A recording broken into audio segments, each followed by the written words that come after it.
that led to large public plazas. The huge platform mounds were capped by temples, tombs, or palaces. The top of the biggest mound is the size of a football pitch. And Cahokia didn't stand alone. Satellite towns spread out across the fertile floodplain of the Mississippi. In fact, Cahokia is the biggest prehistoric earthwork surviving anywhere in the Americas. The sophistication of Cahokia is one reason why we must begin a series about US history with the American Indians. But there's an even more important reason. Sophisticated or not, these people were the original inhabitants of the continent. The Europeans didn't colonize virgin land. The builders of Cahokia were descendants of people who'd settled in North America by 12,000 BC. They came not from Europe, but from Asia, and they travelled by land, or more exactly, over a land bridge between Siberia and Alaska that opened up briefly at the end of the last Great Ice Age, across what are now the waters of the Bering Strait. So the Americas were settled from north to south, but the dynamic of their development ran in the opposite direction, from south to north. The most advanced region was the area from Peru to Mexico, home to the empires of the Incas and the Aztecs. When the Spanish adventurer Hernán Cortés reached Mexico in 1519, he was astonished at Aztec society. There is in the city a market where each and every day upward of 30,000 people come to buy and sell provisions as well as clothing and footwear. These people live almost like those of Spain, and in as much harmony and order as there. And considering that they are barbarous and so far from the knowledge of God and cut off from all civilized nations, it is remarkable to see what they have achieved in all things. And it probably was from examples in Mexico that the Indians further north learned to build cities like Cahokia. Just how many cities we don't know, because they didn't leave written records, and along the Mississippi they built in wood.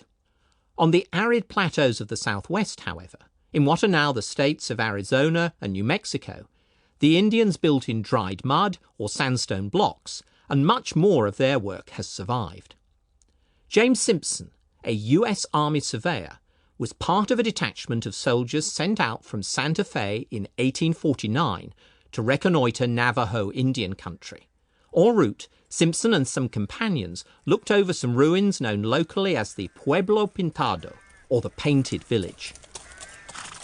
We found them to more than answer to our expectations, discovering in the masonry a combination of science and art which can only be referred to a higher state of civilization and refinement than is discoverable in the works of Mexicans or Pueblos of the present day.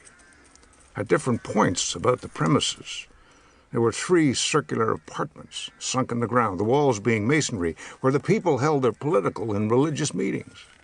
Fragments of pottery lay scattered around, the colors showing taste in their selection and in the style of their arrangement.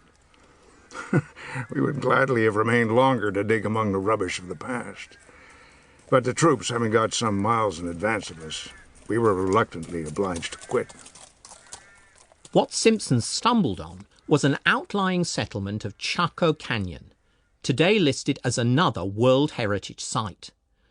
The whole complex, which like Cahokia dates from around the time the Normans arrived in England, housed thousands of people and was linked to outlying settlements by hundreds of miles of roads. The inhabitants were technologically sophisticated, building small dams to catch the water from the desert thunderstorms and diverting it along canals to gardens on the canyon floor. And their whole way of organising society was intriguingly different from our modern West, as their descendants, the Hopi Indians, explained. Among us, the family traces its kin from the mother. Hence all its possessions are hers. The man builds the house, but the woman is the owner, because she repairs and preserves it.